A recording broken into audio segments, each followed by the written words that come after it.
Hey, good evening, everybody, and welcome back to another episode of Talking Craps. I took last week off to celebrate the holidays, and today we are back with an episode that I have been really looking forward to. Today we are going to have Michael Feldman, an independent casino host and instructor for the Golden Touch Craps Group, joining us to answer your questions about being a casino host, what they could do for you, and maybe a little bit to talk about the Golden Touch Craps crew.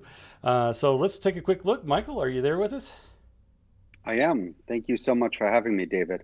Yeah, welcome to the show, Michael. Like I said, this show has had a lot of interest and a lot of input from some other people, and I apologize for the pop-ups up there. I can't actually turn that off at the moment, but yeah, so we've had a lot of interest in this show. In fact, one of our friends, Hardway Jack, out there, he has sent in a lot of questions ahead of time.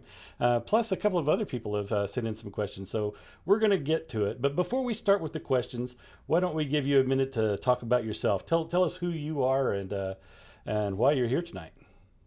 Sure. Well, my name is Michael Feldman. I was born and raised in the Bronx. Moved up to Westchester County when I was 12 years old. I met my future wife when I was 12. She was 13 at the time. Her name is Debbie. Most of my clients and friends out there know about her. And actually, the day I met her, I turned to my sister, who was good friends with her, and told her that I was going to marry this girl one day. And, you know, 15 years later, we got married and we have three beautiful children, three boys, all who love the game of craps as well. They enjoy playing on my private table downstairs in the basement. Um, and yeah, that's pretty much it. That's me. Did you say you met her when you were 12? I was 12, she was 13. Yeah. And you knew at that moment you were going to marry her? The day I met her, we were in Great Adventure, and I turned to my sister and I said, "One day I'm going to marry her." And my sister said, "Like, you're crazy, you're nuts, you're out of your mind." Here was this girl who was older than me. She was my sister's friend. She was 2 years ahead of me in school, and I was just this punk ass kid that, was her best friend's younger brother. And yeah, Well, eventually we started dating and happily that's married really today. awesome. No, you don't hear that very often. From 12 years old, and still today, you guys are together. That's amazing. That really is amazing. Yeah, yeah, and you know what? Like, she's my rock. She's hopefully she's listening out there, wherever she is, with one of the boys. But yeah, she's my rock. She supports me in everything I do. She allows me to, go on these trips, and she enables me to go on these trips by stepping up and watching the kids. And yeah, she's awesome. That's great. So, really, before we get into anything else, I got to say we already have 75 people watching the show, Michael. That's just a Nice. testament to I think you and the subject matter that you're going to bring to us. I wanted to pull in a couple of or not questions, but maybe some comments from the people already out there. Um, let's see here. Direct Page, this is Hardway Jack. He's out there watching us right now. Thank you, Hardway Hmm. Jack. Especially, I really want to give you a shout out for helping me out with some of the questions. Um, I saw one that I wanted to bring up, and I can't find it now. But I think this here, you have a daughter that's watching. No, no, I have three boys. That's what I thought, but it says it must be on your wife's account. Debbie, I can't Debbie's find my it now. wife. Yeah, but anyways, I can't find it now. Of course. No, no Uh, daughters for me. I got my own basketball team. all right. Oh, here we go. Good luck, Dad. That's why I thought it. That's why Oh, I thought it was. There it's we one of the go. boys. Yeah. Slambright talking crap, single-handedly making Monday nights great again. Thank you very much, Mr. Slambright. Just scrolling through here, I got my wife saying Happy New Year to you. Just so you guys that might not know, Michael has been my host for about a year and has helped me out maybe on four, I think 3 or 4 trips already. That's one of the reasons I wanted to bring him out over here and uh, say thank you, publicly say thank you, Michael, because you have Oh, saved me it's my quite a bit of pleasure. money, and actually, and I would actually say you've gotten me better deals than I have been able to get on my own. So a more memorable trip to either Vegas or Kansas City. Uh, we'll get into a little bit more of that. In fact, why don't we go Sure. ahead? Why don't Yeah. we just go ahead and jump into that and talk about how you got started playing the game of craps? Oh, it's a long time ago. So I had gone down to Atlantic City with some family members for a cousin's bachelor party. And I was, I think, 19 at the time and too young to get into the casino, but I always looked older than I was. And, these guys were like 10 years older than me, and they were upstairs partying in the room. And I didn't really want to have anything to do with it. So I went down to the casino. And the first time I played craps, I was just hooked. I walked up to a table. It was at the old Trop World, which is now Tropicana, of course. And I think I bought in with maybe $100, and I just fell in love with the game. I mean, I was there all night playing on the same $100 that I bought in with, and I made friends at the table. And by the end of the night or the next morning, it's like I knew these guys, and it was just hook, line, and sinker. That's how I got started. And after that, it was kind of almost an obsession. Like I love the game so much, and I love the gaming industry.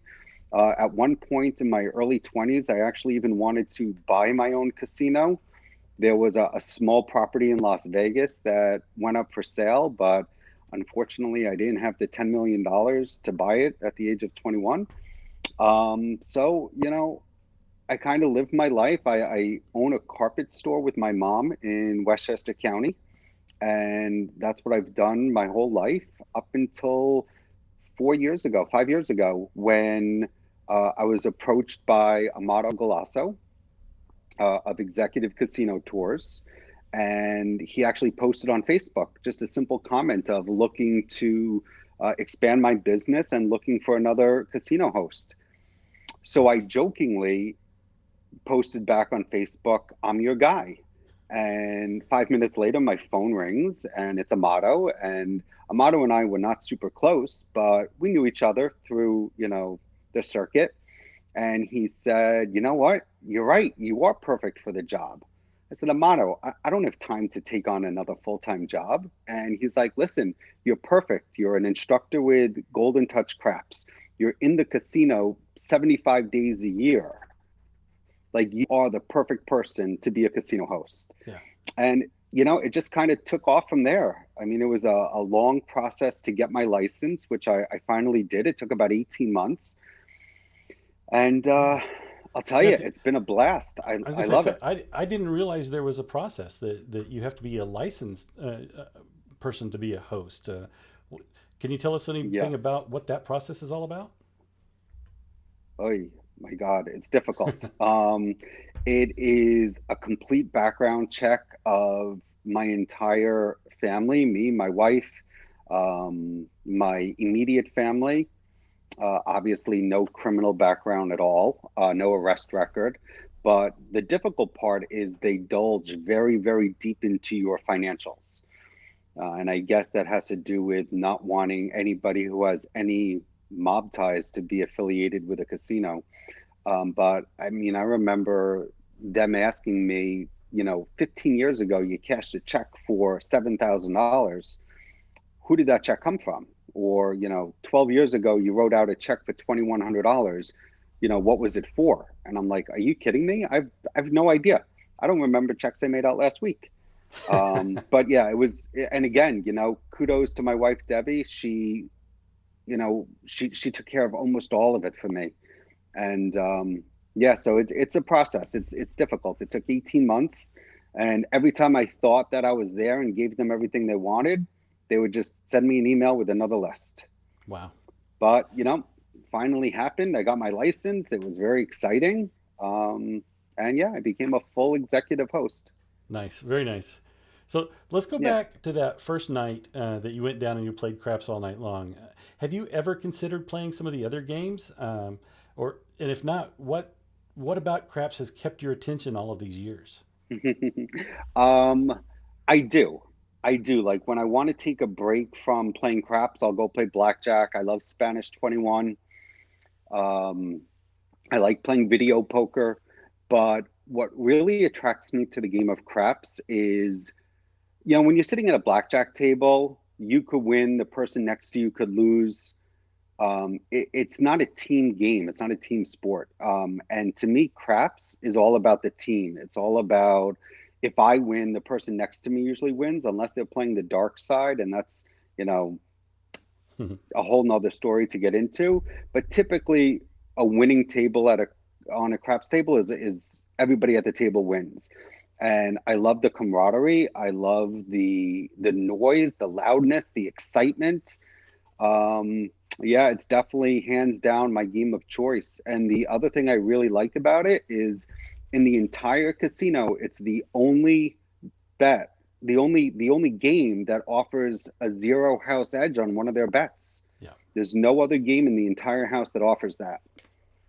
So yeah, and if you could learn to do what I do with Golden Touch, you could get a nice edge. Definitely, definitely. Okay, let's talk about that casino that you wanted to buy. I know it was a dream, but can you tell what casino was it? Well, so jumping back, you know, 3 years before that, Debbie and I made our first trip out to Las Vegas. First time either one of us had ever been there. And this was before, actually, I think the Bellagio was being built, the Paris was being built, all around this time. So you're going back quite a bit. And there was a piece of property that we had gone to see. We were staying at the Monte Carlo, and we had tickets to see the Siegfried and Roy show down at the Mirage. And we were walking down the strip, and we saw a piece of property that was for sale. And Debbie and I had just bought our first piece of property, as a rental property. And I said, you know what, let's call and see what this was about. And we called the listing broker, and she had said the price was like $5 million. And Debbie said, where are we ever going to get $5 million from? And I said, trust me, it's a good investment. We got to do it. And honestly, I mean, neither one of us could come up with it. And it turns out the Cosmopolitan was built on that property, and the person who bought it paid $60 million for it. So, hindsight is 2020, I know, but could have been a good investment. So that was my first step into wanting to be in the Las Vegas market. And then when I was 22 or 23, the Casino Royale, which is a little tiny casino situated right between Harrah's and the Venetian, Yep. came up for sale. And I just fell in love with it. It was small, it was dumpy. It was one of those places where, had the $1 craps tables and the 50-cent blackjack tables. And I just thought that if I could buy it, I could bring it back to like old school Vegas, when the casino owner would walk through the casino and call people by their, initials of their last name. And I don't know. I just, it's what I wanted. But unfortunately, I didn't have $25 million either. So it was a moot Well, point. I have a request. If you ever do buy that casino, change that bouncy table. That is one of the most Yes. bouncy tables out there. Yeah. Well, that's actually the first casino to offer 100-time odds in Las Vegas. Yeah. But yeah, unfortunately, that's long gone. All right. So maybe before we jump into some more the next topics, let's see what we've got out there in the way of comments. We've got Mark Evangelisto saying, "You should know that I'm giving up some Las Vegas and Vanessa Marcel reruns to be here." Yeah. That's So he's because out they're there doing watching. the reruns of Las Vegas with Josh Duhamel and James Okay. Caan. And Okay. yeah. Don Wood, he's Thank you, out there. Mark. Don, you've got a great woman. Um, Yes, I do. okay, I, here's a I got to question. just How go can on. someone become a host, and also why would somebody become a host? Well, to become a host, you would need to work with another rep first, because you're not allowed to work as a host until you get licensed. So, working with Amato Galasso and Executive Casino Tours, I was actually able to be a sub rep until I got my license. So that would be the first step. Why would you want to be a host? I mean, there's so many perks and so many benefits that there's too many to name. I mean, I get to go to casinos all over the country. I get to hang out with people I love. I get, you know, free suites, free limos, free food, free airfare. I get to take my friends out to dinner and, you know, pay for them. I get to host private tables in private gaming rooms. It's a blast. I love it. Awesome. Absolutely love it. I also want to come back and ask a question real quick, and then we'll go back up. But we had somebody that emailed me earlier in the week wanting to make sure that we had a question out there. He's got a very specific scenario. He's coming from Canada, and they have a limit. It's a $10,000 limit that they can bring across the border. But he wants to gamble with a little bit more than that. Do you have any recommendations for him on how he can actually get more money to play in the casinos? Absolutely. There's two ways. The first way would be to take out a casino line of credit, which I recommend to anybody and everybody. Number one, you don't have to carry cash with you. And number two, it's basically a free loan for 30 days. Win or lose, however much you draw off your credit line, you don't have to pay it back for 30 days to the casino. So it's an interest-free 30-day loan. So I got to ask, is it So mafia tied? The no, it's not. awesome. Not when you're Okay. dealing with Caesars or MGM or the Venetian or, you know, these big guys. Perfectly legit, perfectly safe, perfectly secure. The other thing you could do if you didn't want to take out a credit line is you could actually forward the money via wire transfer from your bank to the casino cage, and then that money will be waiting for you when you get there. So that's also another option. So so either wire the money ahead of time, or take out a line of credit. Either way, it's the same. You go to the cashier's cage and uh, you withdraw the money to take to the tables Basically. with you. Yeah, yeah. All Yes, and right. actually, as far as a line of credit, you could take the money out right at the table. Okay. Um, I'm going to jump topics here for just a moment, but somebody had sent me a picture of a table somewhere in Vegas. I don't know where. That I guess they're taking credit cards at the craps table right now. Have you seen that yet? It's fairly new. I've seen it overseas. I see it in the Caribbean a lot. Um, I haven't seen one personally in Las Vegas, but to be honest, with COVID, I haven't been to Las Vegas since January of last year. This is the longest I've ever gone without going to Vegas. Usually I'm there three, four times a year. Um, but yeah, it's definitely the thing of the future. It's why carry money when you could just walk up to a table and use a credit card and take out whatever you need. Yep, Yeah, exactly. it's gonna continue happening all over. All right. Just take back to the comments for a few minutes. We've got Kay out there watching. Rob and Kay are watching us. Rob and Kay, they're awesome. I love them. They're one of my first students with Golden Touch, and they're both amazing shooters. I love Yep. both of you. They're Let's see great. here. Mark Hauk. Michael's been my host for a couple of Mark years, and Hawk. he's great. Hawk. Sorry, guys. I don't mean to intentionally mispronounce your names. Mike is my host also. Has been awesome the entire time. Also a great friend. Yes. Wow, you've got a lot of people out here. Mr. 6 and 8. Michael's been the best host I've ever had. Best deals on junkets and great rooms at the Paris. All right, so why don't we I stop with the gotta comments for just a minute? Oh, go ahead. I gotta tell you a very quick story about Mr. 6 and 8. So he is a student with Golden Touch, and the first time he took a class was 3 years ago, maybe in Las Vegas. And that night, after the first day of classes, I'm at Bally's playing craps. I'm standing stick right one, and he buys in at stick right two. And we're chatting a little bit, you know, nothing significant. And, you know, we finished up the class for the weekend, and I ended up becoming very good friends with him. And he tells me like a year later, you know, that first time I met you standing at the craps table at Bally's, I thought you were the biggest asshole I've ever met. And I'm like, dude, we're friends. What did He's you like, yeah, do? but I didn't think you were. too cool back then. But yeah, I don't know. I must have given him the wrong impression because I think most people like me. I'm pretty outgoing. Yeah. But yeah, Richard and I are very good friends. So All right. Well, I'm going to tell a little story here. So, please. Michael, I was with you back in January at the Golden Touch Craps event, and then Hmm. you were also my host that was able to get me the rooms at the Bally's. So thank you very much. But your personality when you are in the classroom is different than when you are at the tables. You are all business, man. You are there to make the players the best that they could possibly be. Not quite a drill sergeant, but not far off either.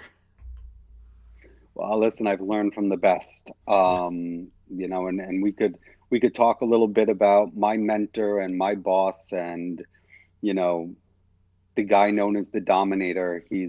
He's truthfully, he's a great guy. I mean, Let's yeah, hold on to that for just a few yeah, minutes, and of course. we'll come back over to it. Um, let's see here. We already did Mr. 6 and 8. Mark Evangelisto. Michael's the best host ever. Oh, here's a great question, Thanks, John. Mark. John is asking: is there a charge for using a host, or does the casino pay you? So there is no charge for using a host. Um, and so the casino pays me directly. We get paid a commission, and that commission is based on what's known as an average daily theoretical, EDT. So most people think that casino hosts get paid a portion of their losses, and that is absolutely not true. I get paid based on the EDT, and the EDT is your average bet multiplied by the length of time you play, multiplied by the house edge of the game you're playing. So, just for example, somebody playing blackjack who's playing at a 1% disadvantage versus somebody who's playing roulette at a 5.5% disadvantage, their daily theoretical is going to be higher at roulette than blackjack. Their theoretical is going to be higher at slots versus video poker. So I actually want you guys to win because the more you win, the more you're going to be playing. The more you play, the more time you put in, the higher your theoretical is going to be. And that's how I get paid. That was actually a very good question, and that was the question that I had when you and I first met. Because I'm a low roller, and I'm about as low as they possibly go. And you were able to help me. Really, every time I've asked, you've been able to help me with something on it, on the getting a deal. So even though you didn't make as much money on me, you've told me this before that everybody is a whale to you. You treat everybody the same. It's important that my clients know that I'm going to do everything I can for my clients. Does not matter how big of a roller you are or how small of a roller, because in my mind, you could be a $10 player, but maybe your cousin is a $100 player, or maybe your uncle is $1,000 player. So it's important to me to treat everybody as if they're whales because number one, I want them to have the best time that they can. Number two, I want them to win as much money as they can so they want to come back. And number three, I want them to recommend me. As an independent host versus a in-house host, and we could talk about that a little bit later. I get, I have to get my own clients. Um, so it's important to me that you, as my client, are happy with me because I want you to recommend me to your friends. That's really quite important to me. And I'm going to bring this screen up right now, and we'll bring it up again in a little while. But just so you guys know, here is the ways to reach Michael Feldman. He's got his phone number posted, and he doesn't mind you calling his phone at 914-557-3395 or an email, mfeldmancasinohost@gmail.com. Now, I've seen a couple of messages out there, Michael, asking about the properties that you represent. I'm going to take these questions out of sequence, and let's go ahead and address that if you would. Yes, of course. And let me just throw in, even though that's my cell phone and you could always call me, it's a much quicker response if you text me. You could always text me anytime, 24/7. Sure. Yep. Okay. So talk a little bit about the properties, and it's not just properties. Tell us what you represent. So we represent all Caesars properties nationwide, including Canada. Since the takeover of El Dorado with Caesars, they're kind of transitioning through merging the two companies together. So we're slowly starting to take over the El Dorado properties as well. In fact, Tropicana in Atlantic City is now under our belt, as well as several others. But hopefully, over the next year, we'll be representing all El Dorado properties as well. There's a couple of others. We represent SLS in Las Vegas, the Hard Rock in Las Vegas, the Tropicana in Las Vegas, which is actually not owned by El Dorado. And then you could go down into the Caribbean. We represent the Atlantis, and we represent Baha Mar. We represent Royal Beach and St. Kitts. Yeah, there's quite a few. And then in addition to that, we also represent most of the cruise lines that are out there. Norwegian, Royal Caribbean, Celebrity, Carnival, Princess, plus there's a whole bunch of others. So any one of those, and I think you're actually scrolling it down on the bottom now. Yeah, there's Yeah. quite a bit. Yeah, definitely. So, yeah, um, I've seen the list in a different format, and it seems like you can find somebody a casino pretty much within a couple of hours drive from just about everywhere in the United States. Maybe a little bit longer in Yeah, some pretty areas, much. but with that merger between Eldorado and Caesars, that opened up several new locations, I think. And once those systems get It worked sure out, did. Yeah. we'll have a pretty good list. And that's one of the things that I've been really excited for because I go to Blackhawk. That's one of my closest casinos that I can go to, and I'm looking forward to the day that you can help us out over there. Yes, I hope soon. All right, so Michael, let's go back a little bit. You know, I got off track, and I apologize. Where do you like to play? When you are out at the casino, where do you go? So it's important to me to play on a craps table that I have an advantage over, that I have an edge on. And that means number one, I want to look for a short table, a 12 footer, 14 footers are okay, but 12s are the best. And I want a hard surface. I want something that's not going to have too much bounce to it. So, I mean, I could go down a list of so many places that have good tables, but on the East Coast, Caesars, Tropicana. Actually, I haven't played in Tropicana in a while, even though we now represent them. But Caesars in Las Vegas, Caesars in Atlantic City, resorts in Atlantic City have great tables. I love going to Mohegan Sun up in Connecticut.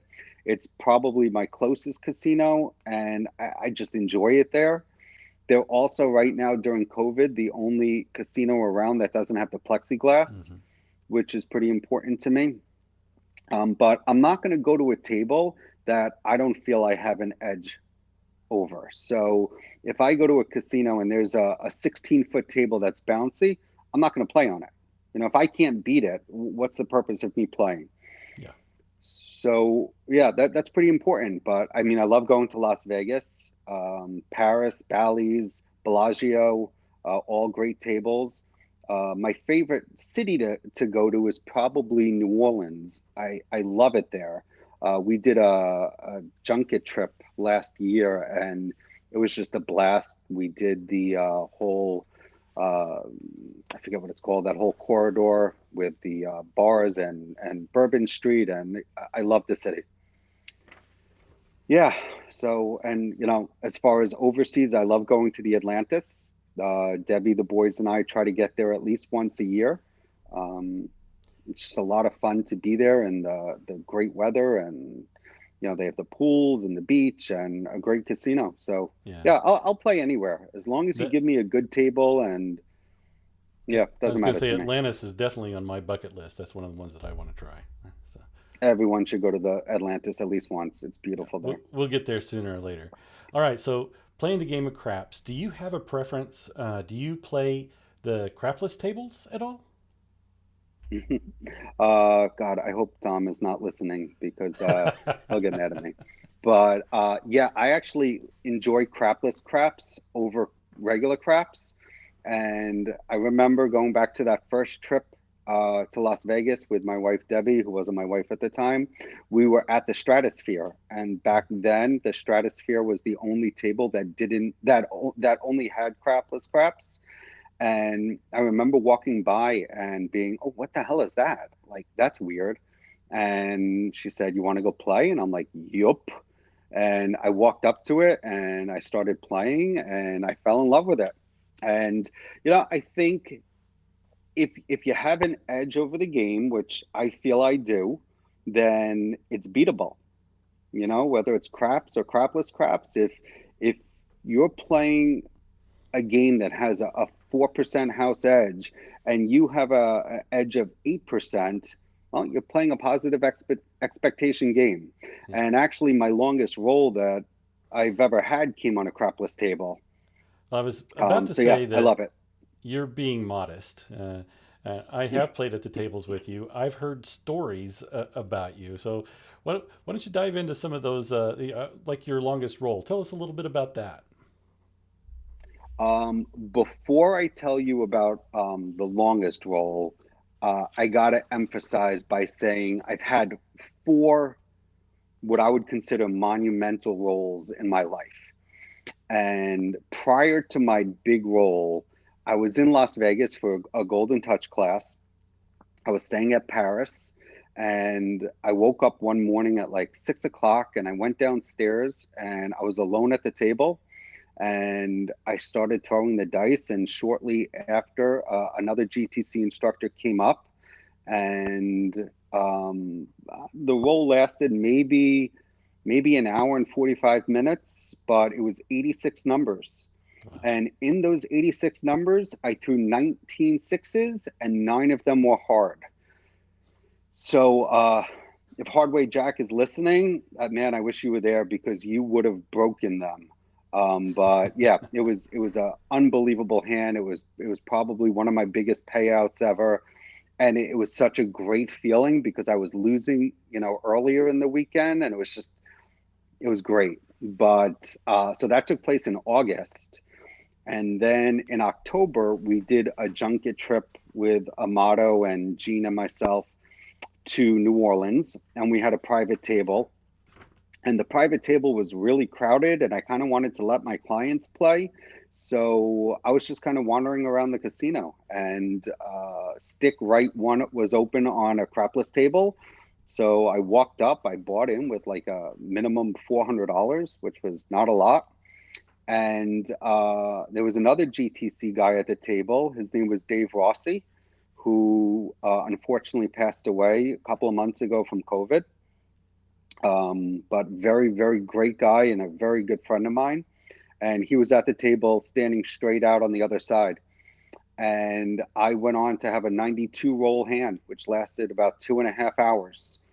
And by the time we got to about roll number 50, every time I would throw a number, he would run around the side of the table. And anybody who knows Dave Rossi, he was kind of a big, bulky guy, and I'm kind of a big, bulky guy, and he would just throw his arms around me and give me this big bear hug every single roll from 50 to 92. So by the time the roll was over, not only was I exhausted, but my back hurt from being hugged so much. But it was, That's yeah, a great, great roll. They had the all tall small on the table, and I actually hit it three times in the same roll. So it was unbelievable. And I remember actually calling Dom after the roll and being like, "Guess what I just did?" And it was great. Yeah, great so. feeling. Did you get any kind of heat? What kind of tactics, I guess, did the casino? They just So the let you play casino on. has one rule and one rule only: hit the back wall. Yeah. That's all they want. As long as you hit the back wall, you're not going to get any heat. And it's funny, I hear so many people say, "Oh, I was playing at Paris and the pit boss was giving me a lot of problems." And listen, all you have to do is hit the back wall. If you hit the back wall, they're going to leave you alone. And in 92 rolls, I don't think either one of the dice missed the back wall once. So not only did I get no heat, but afterwards the casino manager, or I guess it was the table games manager, came over to me and shook my hand and said, "I got to tell you, that was incredible. You rolled the dice 92 times." And I said, "How do you know that?" And he said, "Well, because we were watching you on the video." And yeah, he shook my hand and said that was one of the best rolls they've ever had there. So it was exciting. So um, I know from the Golden Touch Craps crew that you have like a book of records or a club, a 40s, a Yes. 50s, a 60s. So what clubs are you in? Um, everything up to the 90 roll club, Yeah. which I don't think too many people are a part of, but I'm proud to say that I am. I also had back to back 60 roll hands. It came maybe 3 years ago, I think 3 years ago, or maybe four. I was in Mohegan Sun with Debbie. We were there for Valentine's Day. We went the night before and had a nice dinner and saw a concert. And the next morning, I woke up and I went downstairs. She was still sleeping. And we were supposed to meet at like 11 o'clock for breakfast or lunch. And I was at the table. It was me and two other gentlemen. And I rolled a 62 hand. And when I finally sevened out, the guy to my left says, "There's no way I'm going to throw anything like that. I'm passing the dice." And the guy who was on the other side of the table said, "Well, you know what? Like, let him do it again." And they both passed the dice back to me, and I rolled a 64. And I was an hour late for lunch. And my wife wasn't particularly happy with me until I, pulled out all this money and said, "Hey, look what I just did." So, Then the attitude yeah, changes just a little. yeah, yeah, Well, I got to yeah. say, I It have a wasn't good quite as friend. bad then. I have a good friend, Sleepy2525 is his screen name, that goes to Mohegan Sun. I could tell you after listening to this interview, you're probably going to be an inspiration for him. All Listen, right, go ahead. no, I was just going to say, the game is a beatable game if you get the right instruction and you put in your practice and your hard work. Anybody could do what I do. You just got to, be persistent at it. So that's I'm, okay. I'm going to ask the question: how much practice do you put in?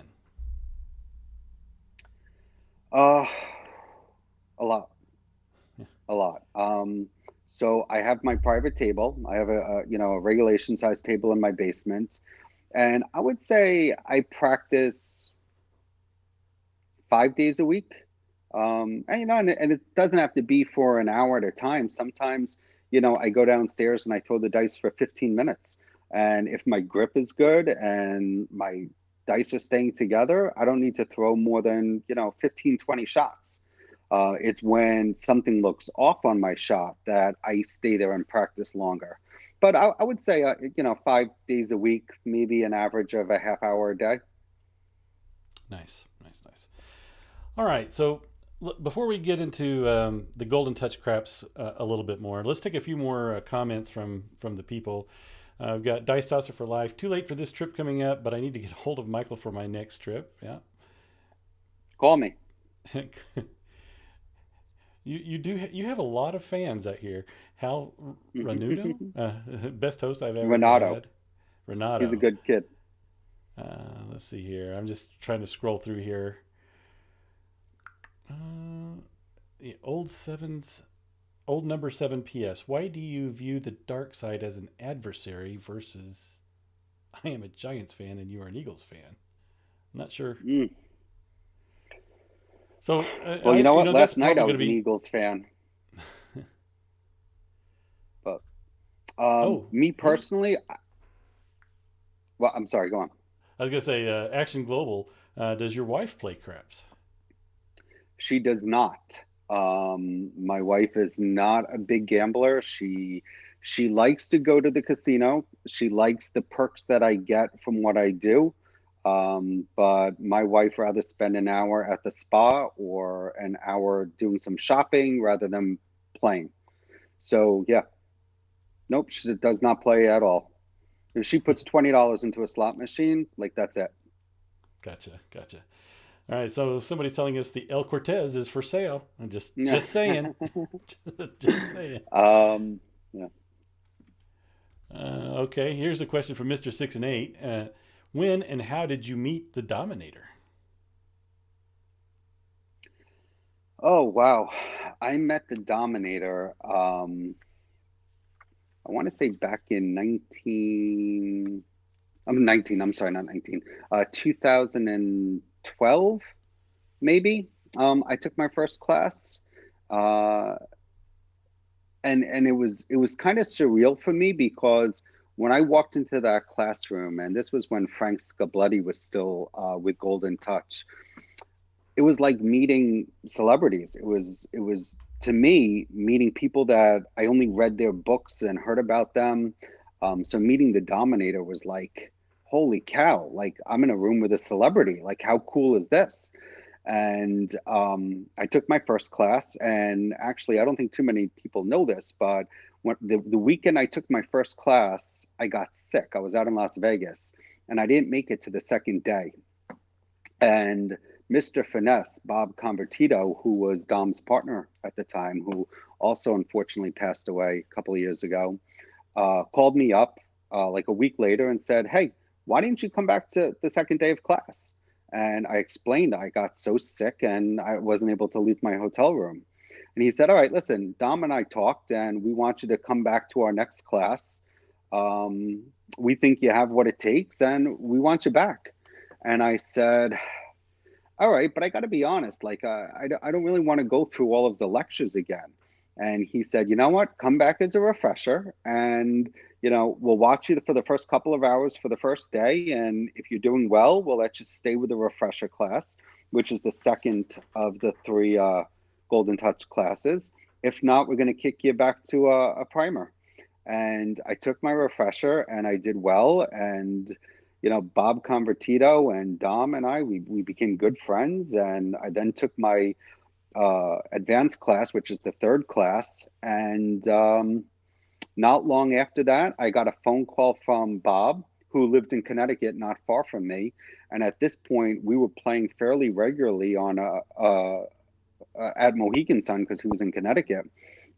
And he calls me up and says, "Listen, Dom and I had a conversation, and we need another instructor, and we want you." And I said, "What do you want me for?" And he said, I think you got the goods. I think you have what it takes to be awesome." And yeah, that's kind of how I became a part of Golden Touch. I became an instructor. I started as an intern and then an assistant instructor, and then soon became an instructor. And I got to tell you, Dom is awesome. Like, you got to know Dom to like Dom. Dom has a unique personality, and I'm honored that him and I have become such good friends. And even yesterday during the football games, we're talking on the phone, we're texting. Yeah, and pre-COVID, he has a business where he has to come to New York once a month, and often we'll take a ride up to Mohegan Sun together, or up to Resorts World in Catskills, and the two of us will play at the tables, or sometimes another instructor who lives in New York will come with us, and yeah, it's great playing with him. I love it. Do you recall Just the don't piss first him time off. you ever played with him? I do. I do. So the first time I played with Dom, we were at the Golden Nugget in Atlantic City. And I'm kind of an OCD person. Like I like things organized, and especially at a craps table, I like my chips organized. Like you'll never ever ever see a chip out of place in my chip Mhm. rail. And I was playing with pretty much all of the guys, Dom and Billy and Daryl and Nick and Armand and Matt, and I'm standing in between Dom and Billy, straight out. I don't even recall who was shooting. And I said to the guys, I said, I have to go into the bathroom, just watch my chips. And I come back, and all my chips are like a mess, like, red, white, blue, black, green, all over the place. And I'm like, what the hell is this? And Billy and Dom just look at each other and start laughing. And that was my first experience playing with Dom. And you know what? It was at that moment that I knew I was one of the guys, that I knew I was accepted, into their group, and it's a great group to be a part of. Yeah, yeah, that is for sure. If you don't mind me telling one quick story about Dom, because like I know he has kind of this reputation, but the first time we went to Mohegan Sun together, uh, he hadn't been there in like 10 years. And we're at a table, we're playing at a $25 table. So there's not too many people playing. And he's standing stick right two, I'm standing stick right one. And he's shooting the dice. And, he's, maybe 15 or 20 numbers in. And the dealer says, don't I know you from somewhere? And Dom says, I don't think so, because he likes to stay under the radar. And guy says, "No, I know you. I know you. You're the guy who owns the software company, right?" So clearly, he knew who Dom was. And Dom says, "Yes, I do." And he says, "Oh man, I'm such a big fan of yours. Like, I can't believe you're at my table." And the point was four at the time. And Dom said, "Well, I appreciate it. Thank you." And the guy says, "Do me a favor, throw a hard four." And Dom turns to the dealer and says, "You want me to throw a hard four?" And the guy's like, "Yeah, I just want to see you in action." And Dom sets for it. And what does he do? He throws a 2-2 for a hard four. Oh And wow.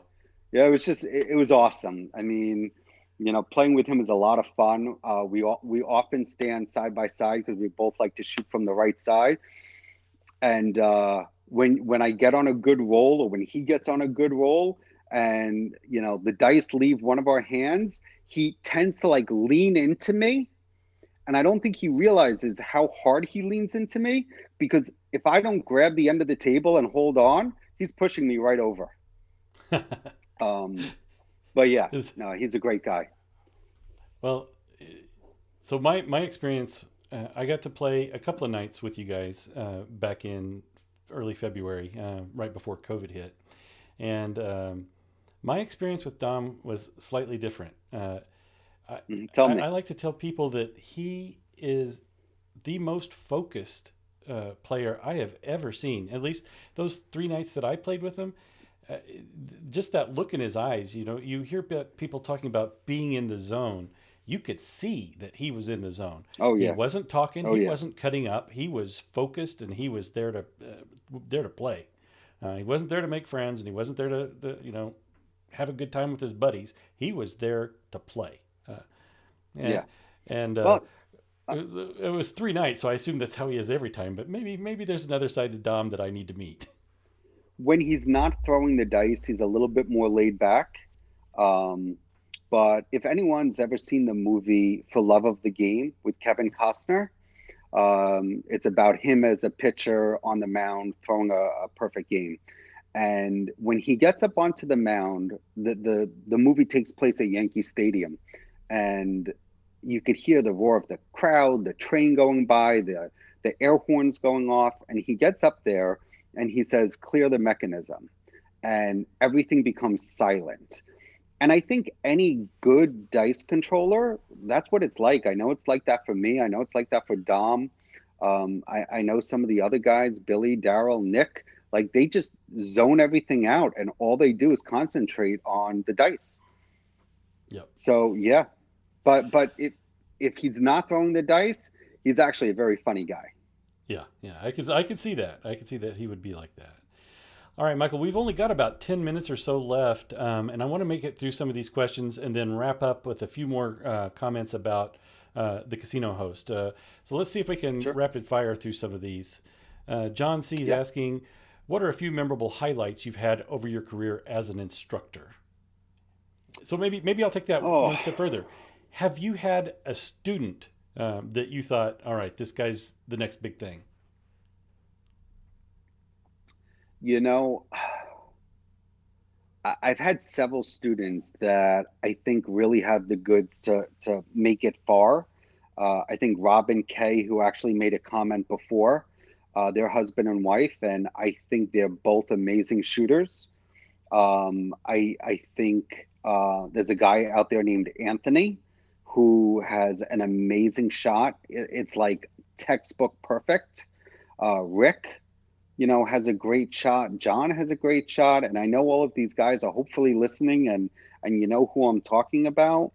Um, but there's quite a few of them out there who I really think have the goods to become awesome. Yeah, so Who sorry to are put you on the awesome. spot like You, that. I actually didn't oh, mean that's to okay. say, That's hey, call okay. out some good Listen, people. But all right, I'm not let's going to risk my money on these guys if I don't think they are great shooters. yeah. So Okay, so Brad Schwartz, he's wanting to know, how do you take a table temperature? How do you know if it's cold, choppy, or hot? you don't, because there's no such thing as a cold, hot, or choppy table. Uh, the dice don't have a memory.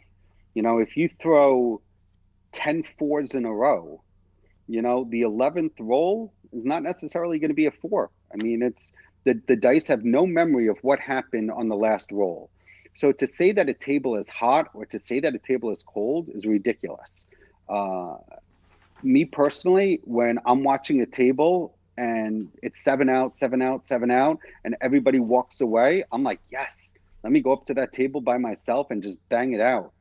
Um, so I personally, I don't believe in hot or cold or lucky or unlucky.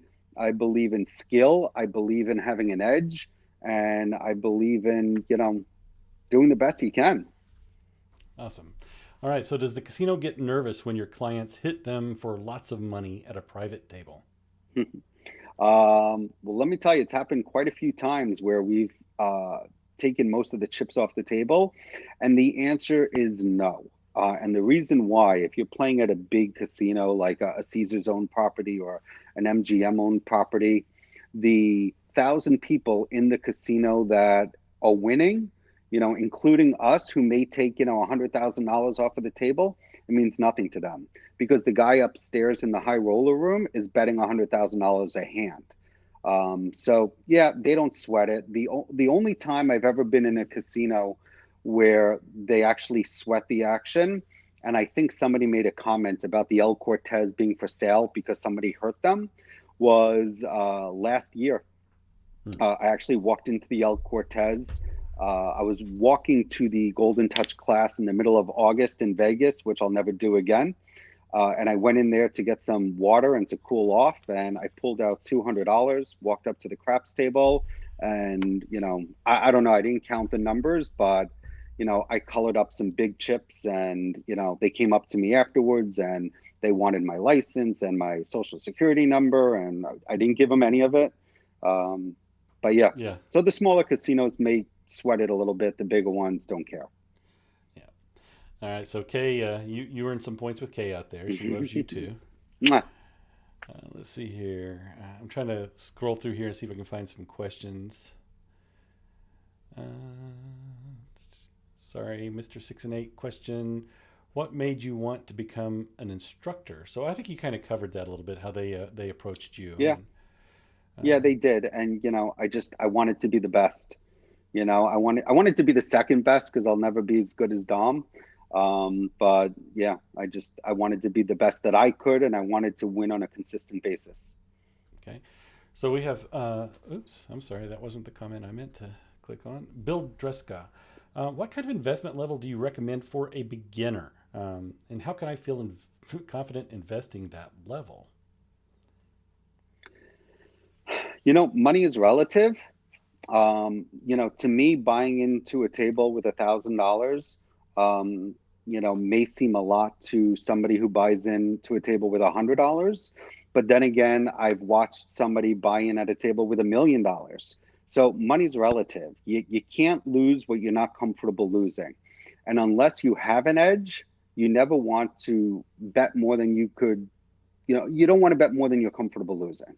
Yeah. So, Billy, my answer to you is give me a call and I'll get you on the right track. So we got Moon Nico 15, Midnight Rocks, Mr. Pip. So Mhm. I'm assuming Moon Nico 15 is Mr. Pip? It is, yes. And Okay. Well, he then I'm is going a to, Golden Touch instructor. yep. And then I'm going to say this, that Mr. Pip was my group instructor at my GTC class. And I've said this before. In about the first 5 minutes with working with him, he identified something that he had me change that made a significant difference. I mean, literally within minutes, the man was able to find something wrong with my toss and improve it. I just can't have enough good things to say about you guys. You really are phenomenal. And, I often get the question, was it worth the investment? And I like to say every penny of it. And I say that with all sincerity. And I'm a low roller. I don't like spending money. But that is a class that I would take again and again. It's just so packed full of knowledge. And like you said, the legends, playing with the legends. It's a phenomenal weekend. And if anybody's on the fence about taking that class, you have my personal recommendation. Please take the plunge and do it. You won't be disappointed. All right. And if So, I could just throw out there that anybody who wants to take the class, you could reach Dom personally by calling 888 set dice. Or if you want to message me or text me, I could put you in touch with him personally. And I know he's out there. I know he's listening or watching. I hope anyway. And he'll definitely work with you. He'll definitely make you into something good. all right. So Kevin, Turtles Midnight Craps, he's my friend. What do you typically get tipped? So how, if somebody wants to tip you for your service that you're providing us, how do we go about doing that? So for my actual service, I've never gotten tipped. I've gotten tipped at the tables before for a good roll. In fact, Hardway Jack is known for his, tips. But I've never gotten tipped as a host. And the best way you could tip me, rather than sending me a gift card or, you know, whatever, is again, just throw my name out there. You're talking to somebody about, Vegas or Atlantic City or craps or blackjack or whatever. Just say, you know what? I got this guy. He is awesome. He's amazing. He goes above and beyond for his clients, and he'll take care of you. And that's what you could do for me. Yep, perfect.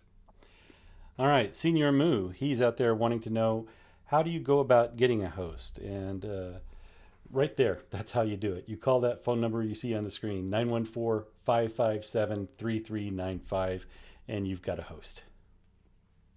So Anything you I want to just add to want to that? say, yeah, I mean, there's two different types of hosts. There's in-house host and there's an independent host. In-house host works only for the property that they belong to. So a host that works at Paris can only represent Paris. A host that only works at the Bellagio can only represent Bellagio. Me as an independent host, I can rep whoever I want. So I rep all Caesars properties, all El Dorado properties, a couple of these other properties. But the nice part about what I do is, if you've never played at Caesars before in your entire life and you're a big player at MGM, you call me up and you give me your player's card number for MGM, I could verify your play and get you the same offers that they're giving you over there. And in-house host cannot do that for you. Yeah, that's fantastic. So, So yeah, Michael, we are at the 1 hour mark. Can you stay a little while? We've still got quite a few messages in the chat, and I still wanted to talk a couple of things about a casino host. If you have time to stick around, I have time. awesome. Okay. It's not like the Giants are playing tonight postseason, so All right, so let's go ahead and let's wrap up the talk about casino host, and then we'll finish the night with the remaining questions. sure. What are you started to touch on it about the advantages of a host an independent host, um, and you gave me a few bullet points before the meeting here or before the show about meals and gifts. What do you mean by gifts? Well, I mean, anything from, if the casino is offering, a gift card giveaway and maybe you don't have the points to qualify for it, I could pull some strings and get you the gifts. Or sometimes they'll do physical gifts where, you go to the casino and they have 10 items to choose from and you pick which one you want. But honestly, those are the small things. I mean, to me, the more important things about having a casino host are, getting you suites and getting you airfare reimbursement. Setting up private tables. Those are the things, in my opinion, anyway. And I'm a player. Everybody knows I like to play. I'm my own casino host. And those are the things I like. So I'm assuming that's what most people like also. And yeah, much better than, a gift card, in my opinion. Yeah. Um, you I think that's what you were talking about when you said you book things you might not be entitled to. So the casino might be running a promotion that you might be able to piggyback off of, and kind of sweeten the deal for your clients. Now, Yes. it's not all fun and games. I would say being a host, and I apologize. I didn't realize this was going to keep popping up. Thank you very much, everybody, for the super chats. I do appreciate that. But um, it sounds like a casino host is an awesome job. You're out there having fun. You get to go to the casinos. You have to hang out with a lot of fun people, but you also have to deal with a few problems from time to time. And our friend Hardway Jack seemed to have a problem one time that you helped him out with. Yes. Can you tell us a little Yes. bit about that? Um, yeah. So not that long ago, there was a glitch in the Caesars gift giveaway. And Hardway Jack, without mentioning what his real name is a fairly decent player. He likes to play. He goes often, and he gets some nice gifts on a fairly regular basis. And they actually erased his name from the giveaways for all of December. Hmm. So he wasn't able to benefit from any of his perks, any of his free play offers, any of his gift card giveaways. So he called me up and was very upset. And I said, Jack, listen, relax. That's what you have me for. Let me handle it. Let me take care of it. So I made a couple of phone calls, and with the help of, Jessica from my office, we were able to give him more than what he got on a weekly basis. As basically saying, sorry for screwing this up. And it had nothing to do with us. It was an internal server issue with Caesars, but we were able to make good on it for him. That's awesome. That is So, fantastic. So, again, that's that personal relationship you have with the host that has benefits beyond getting you a comped room. Yeah, so it's nice to have somebody that can go to and bat for you.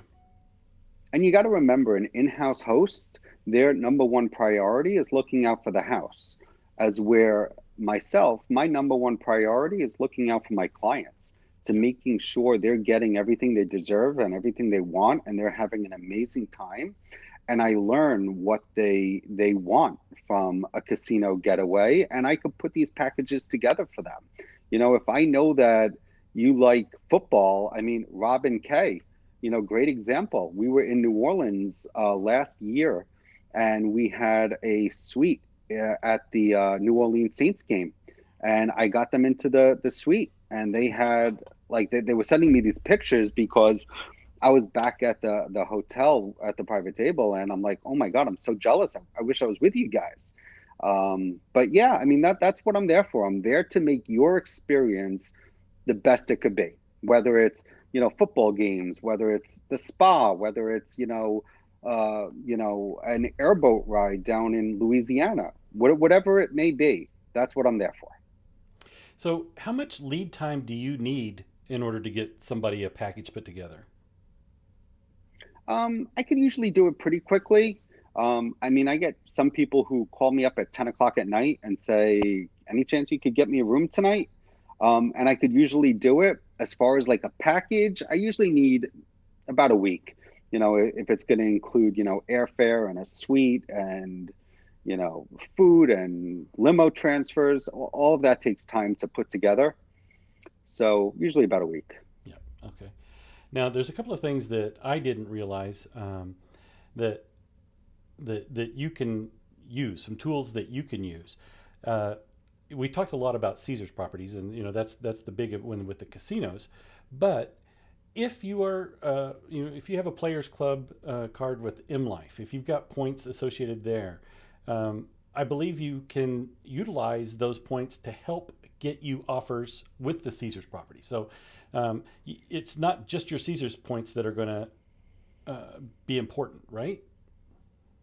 Well, yes and no. You can't use your M Life points with Caesars, but what I can do is look at your play with M Life and go to Caesars and say, hey, here's a guy who's betting $100 a hand over 5 hours a day.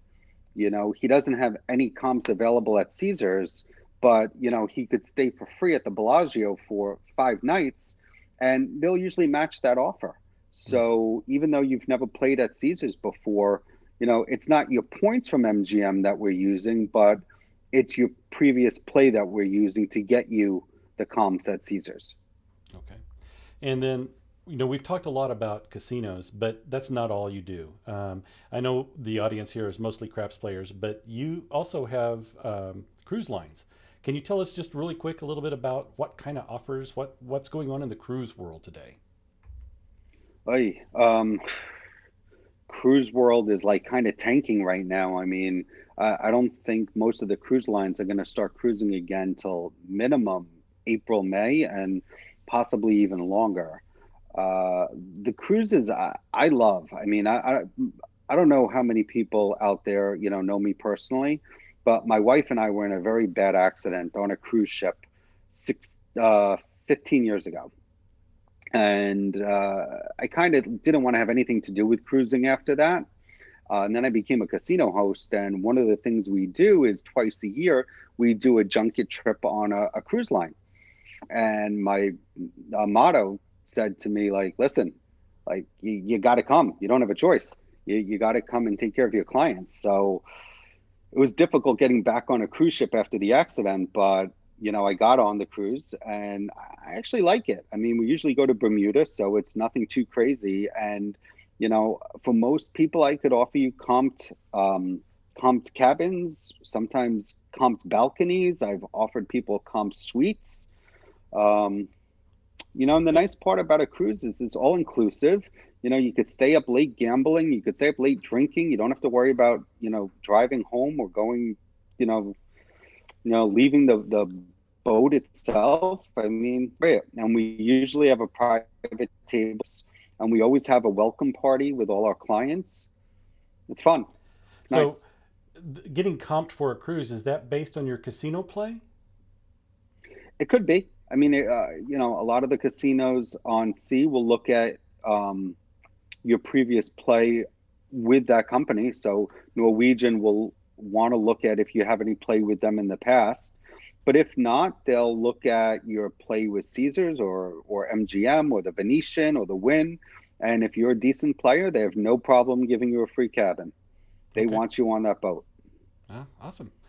All right, so that was it. That's all the questions that I had around the hosting. So let's go ahead and see if we can rapid fire through the rest of the comments out here and see what we've got going. Googs50 says, "Is it true the ADT for craps players is generally lower than other table games?" It's definitely lower than slot players, but again, the theoretical has to do with the house edge. So if you're doing come bets with odds, the the house edge is going to be very low.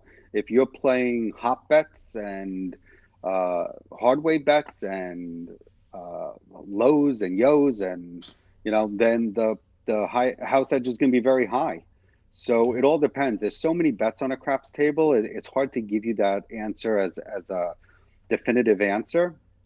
But typically, the proper way to play the game of craps is pass line with odds and come bet with odds. And if you're doing that, you're keeping the house edge to less than 2%. Yeah, I'm going to say, Googs, um, hope you tune in a few weeks. We're going to have David and Alex from CEG, the dealer school there in Las Vegas, and we're going to talk a little bit about comps and uh, specifically about craps and comps and see how that's actually done. So stay tuned. We'll get into that a little bit more. All right. We've got old number 7 PS out there. Do you host in Biloxi? I do. I do. Harrah's Biloxi. It's a very big property for us. Absolutely. Okay. And then John, again, we've already touched on this. How and when do we contact you prior to a Vegas trip? At least a week before is preferred, but uh, as soon as you can, I guess is probably the best way to put that. Yes, and also with COVID, a lot of these casinos are working on 50% occupancy. So the longer in advance you book, the better chance you're going to have of getting a room or a good room. So yeah, as soon as you know you want to book a trip, I mean, I could book trips a year in advance. Yeah. Okay, DJB Thunder. What casinos is Michael a host for, and how can I get him to be my host? So I think we pretty much covered most of that. How can I get him to be the host? I'm going to put it up here again for everybody to see. There's the phone number and the email address. He said earlier in the broadcast it's best to text him, but he will take your call too. If he can't answer it, leave a voicemail or send him a text, and he'll get back to you just as fast as he can. All Absolutely. right. Scanning down through here. In Atlantic City, do you deal with just the Caesars properties, or can you get rooms at the nicer casinos such as Borgata, Hard Rock, and the Ocean? So Atlantic City is the one state in which they have a non-compete clause. So I could only represent the three Caesars properties, which used to be Caesars, Harrah's, and Bally's, but now it's Caesars, Harrah's, and Tropicana. So Okay, unfortunately, no. But I also think as El Dorado takes over, I think they're going to be doing some nice renovations to their properties. very nice. All right. So Don Wood saying you have to talk about uh, his last role, his role in the last cruise that you took. Uh, it was on a Norwegian cruise. This particular cruise only had one craps table, which was full most of the weekend or the week. And the last night, everybody kind of went to bed, and it was me and Don, and Amato was there, and a couple of other people. And I got the dice and just went on a tear. And I know Amato and I had max bet on most of the numbers. Don was up there. He's, you know, he was betting great, and yeah, we basically cleaned them out. And in fact, when we went to the cage, they said we don't have enough cash to pay you Oh guys, wow, and they actually paid us half in cash and half in check. wow. Yeah.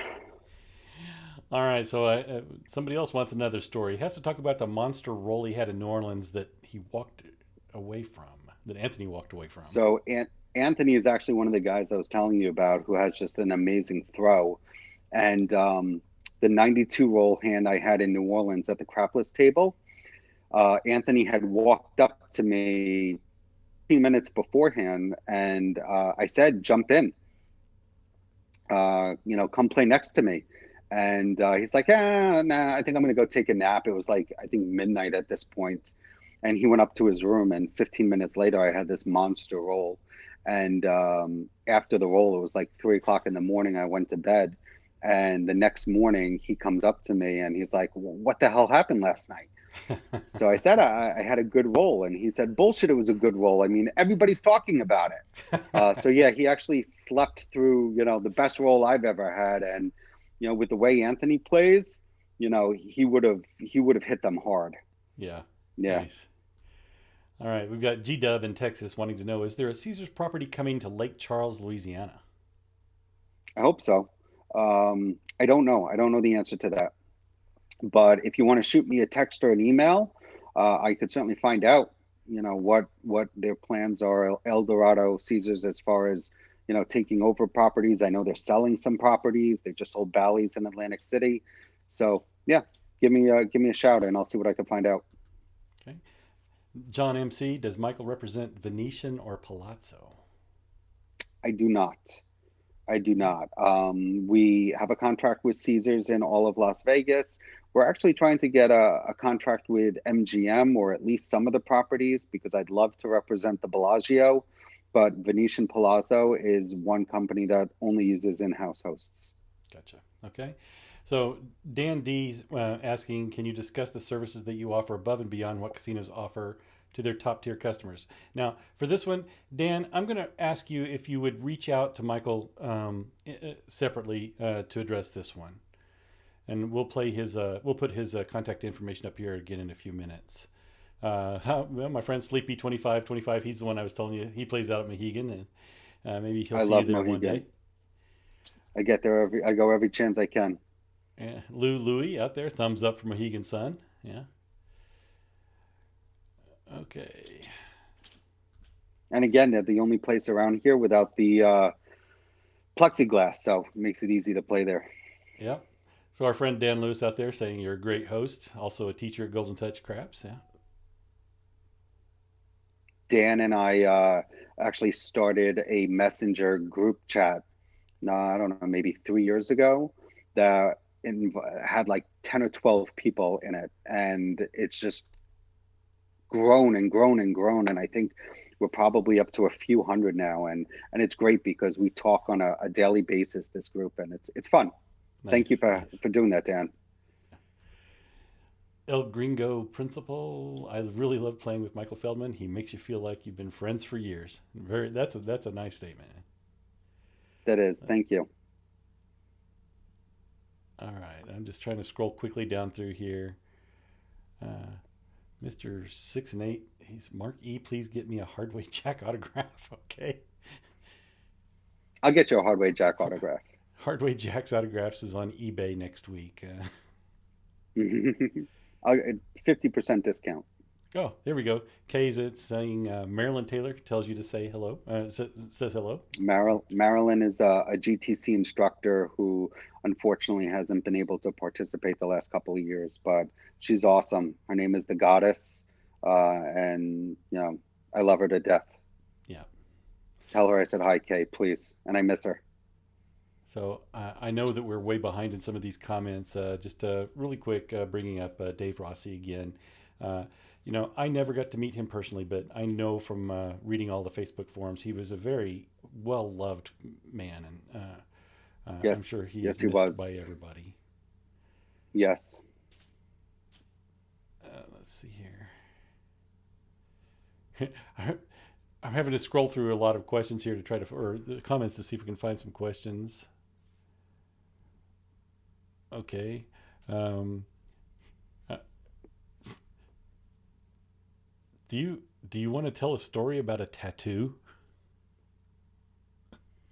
Uh, Okay, we can move on. um, my my wife won't like it, but last year in January, I had wanted to get a tattoo, and for those who don't know, my sister passed away when she was 29 years old, 17 years ago, no, 16 years ago.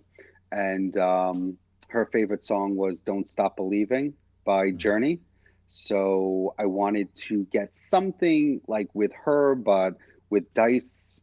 So I don't know if you could see it, but I got, let's see, how do I send it There out? you go. Yeah, Paying anything to roll the dice just one more one more time. time. Nice. So, yes, I got That a that's craps that's tattoo. awesome. That's awesome. All right, Dan D. Are you an on-axis tosser or off-axis, or does it matter to you? Uh, you know what? I'm typically on access. I usually use the hardware set. The only time I really don't use the hardware set is on the come out roll. I'll use a 3V to try to get a 6 or 8 as my point. Um, but yeah, I'm usually on access. I usually tend to throw a lot of hardways. Um, yeah, so usually on access. All right. I'm pretty GTC by the book. So I think we got some people throwing some little smack around. Will 2021 be the year you break the curse of the 7-out tournament and get a win? Mm. I hope so. I hope so. So I've been a GTC instructor for 7 years now, I think. And we have a competition, Dave, you know about it. At Yeah. the end of each class, it's the no sevens contest. And I think I'm the only instructor never to have a student in my group win. And I hear about it all the time. My good friend Matt, who has several winners, and I think he became an instructor the year before me, is always rubbing it in my face. Nick is always rubbing it in my face. Yeah, this year, Dom, this year, I am taking that plaque. So Mr. 6 and 8 just making a statement. Kudos to Golden Touch Craps, the Dominator, and his staff. Thanks for sharing your knowledge and teaching. Yeah, very nice, very appropriate here. I, so this might be just a tad bit controversial. The 5 count. Do you use the 5 count on all shooters? I typically do. For people who don't know what the 5 count is, It's a strategic move that was created by oh, The captain. I can't even remember his name. Uh, But it eliminates 57% of the shooters at the table. So the goal is to be able to get more time at the table, to lose less money, and wait for the dice to come back to you. And I typically will five count almost everybody, including GTC instructors, when we're at the same table, unless I play with them on a fairly regular basis, like Mr. Pip or Matt Sandman, who I play with often. Dom, pre-COVID, I play with often. So when we go to the casino on his first roll, if I see that his dice are on access and they're sticking together and they're looking good, then I won't five count. But on all okay. random shooters, I do try to. See here. I'm a gambler Mr. also, Pip so is saying sometimes it's a little bit hard. Dom feeds his instructors well. Okay, well, Yes, there's he an does. incentive to be He, an he instructor. will always take us out to a nice dinner, and he's awesome that way. Very generous. I can't remember the last time I paid for dinner when I was with Dom. Let's see here. Don Wood is out there saying, I loved the Dom's interview with the hypnotist. That's exactly what Michael's talking about. I think that must have been back when we were talking about being in the zone. So I don't have a link to it, but I have seen the interview that Dom did with, I think he's a poker player or a hypnotist. I can't remember exactly what it is. You find it on YouTube, and he talks a little bit about the mental aspect of the game. I think anybody who's listening who hasn't been involved in GTC should go onto YouTube, look up the 7 elements of dice control. You'll see Dom's throw, in action, unedited, and see different interviews with Dom. And there's a movie that was made about Dom. Yeah, he's definitely you should Yeah. look into it. So we've got the Texas Punisher out there asking, what is the number one piece of advice you can give to the regular players? So somebody maybe hasn't taken a class, just loves to play the game, casual recreational gambler. What kind of advice would you give them? Play smart. Don't play above your means. Don't lose more than you could afford to lose. I've seen it too many times where somebody will win $5,000 on day one, and they end up going home a loser. Learn how to bankroll your money properly and be disciplined. And you know what? If you want to win on a consistent basis, take a GTC class. I know there are other classes out there. I know you interviewed Howard Newman a couple of weeks ago, and Howard's a great guy. I love him. He's a good friend of mine. And I would never put down his class or anybody else's. But listen, Golden Touch is the creme of the crop. They're the best. We are the best, and it's Well, all because of Dom. So that leads into Don Wood's question. Next class date? Oh, maybe he's actually responding to so somebody else there. So I was actually hoping that I would have the 2021 class schedule. I spoke to Dom yesterday, and unfortunately, he's still to get back to him. Um, but if you go to www.goldentouchcraps.com, hopefully within the next week or two, the 2021 class schedule will be up. Okay. So let's see here. How do you bet against random rollers when you don't have the dice? Hmm. Um, Typically, five count. On the sixth roll, I'll put out a $10 come bet, and hopefully the guy sevens out. The average seven is going to come one out of every six rolls. So theoretically, the five count, if he gets past the five count, then on that sixth roll, he should theoretically throw a seven, in which case I'm going to be a winner. If it goes to a number, then I'll put up my odds and I'll just sit back and wait for him to either make the point, my point, or seven out. And honestly, I'm hoping he doesn't make it past the five count because I want him to seven out and I want everybody else to seven out so I get the dice back quicker. Like I know I have a high edge over the house and I'm the only one I want to bet on at the table. No, unless I'm with, my GTC friends or, some of the other guys who I know who could shoot the dice.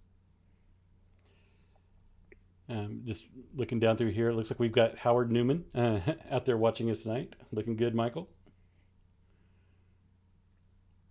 Thank you, Howard.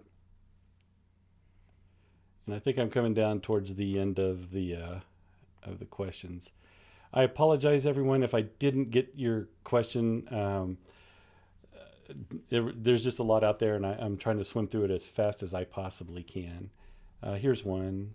Listen, anybody who wants to ask me a question, like, feel free to email me or feel free to text me. Like, I'd be more than happy to answer any one of your questions anytime. Okay, so earlier I gave Mr. Pip a little bit of love. I got to talk about the pit boss for just a second. So the pit He's boss, awesome. he was not an actual instructor at the class that I was at, but he happened to show up for a little while. He was watching me, and he also gave me some advice. And he said that what he helped me with is understanding, what do I look for in my shot? How do I know it was good, or was it really maybe good form, but it really was a random shot? That's the kind of stuff that you get with these guys. I mean, just that casual conversation, a flyby comment. Hey, let me tell you a little bit about what's just going on right there. I just can't say enough good things about you guys. I had such a fun time with that. Yeah, with that no, whole I weekend. appreciate that. I mean, all of the instructors, Pat and Janice have been there, forever. David, Doug, and we got some new instructors this year. Armand, pit boss. All I'll say about Armand is don't do anything to a turtle while he's around. Okay. And only a Good couple of advice. people are going to understand what that means, but And somebody out there, I can't remember who it was. Are we brothers? Looks like we possibly could be. we could be brothers. I think, we look alike. You have Yeah. more hair than I do. At the minute. All right, I Michael. I have think three this is young probably kids, so about the that's why best. I don't have any hair up here. Yeah. I think this is probably where we should end the call for the night. I want to give you a special thanks, man. I really appreciate you coming on the show, and I think that we have. Well, I'm just going to take a quick look. We still have 133 people watching us right now, and an hour and a half into the show. That is amazing, and that tells me that there's a lot of demand to hear more about what you have to say. So I hope that maybe you'll come back on the show here in a few months, and I'd love maybe to. when we're able to travel a little bit more freely, people will be having a few more questions.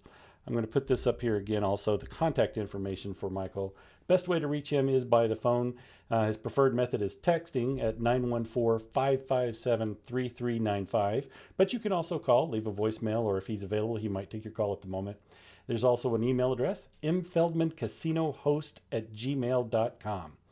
And you guys, you have nothing to lose by reaching out to Michael.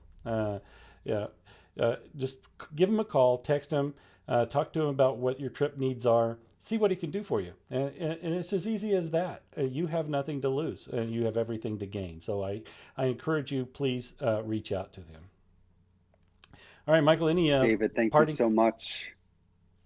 No, thank you so much for having me on here. I was actually so nervous, and you just made it so easy. I mean, I can't believe it's 9:30. The time has just flown by, and anybody can call me or text me or email me anytime. Doesn't matter how small of a player you are, how big of a player you are. I will always do whatever I can to get you the most I can. And, I'm not going to promise you the world, but I promise you I will try my best. All right, Michael, thank you very much for the show. I do appreciate it. All right, so before I leave you for the night, we are going to take a quick look at next week's episode. Next week, we are going to have the crew from Hawaii. We're going to have Mel Lumho and Brian from Crapshooters Hawaii, Mr. Money Shot, and plus a couple of others are going to be joining us. Here's a quick sneak preview of what's coming up next week.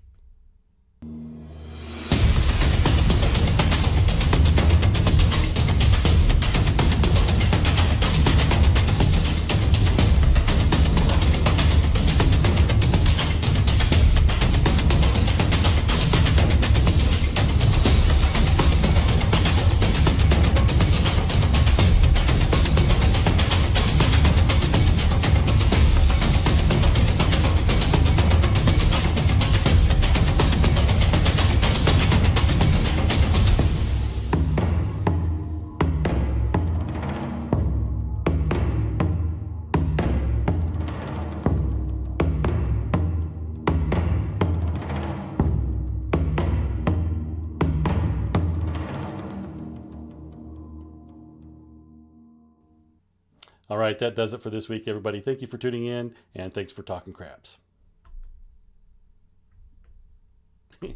And my ending credits button isn't working.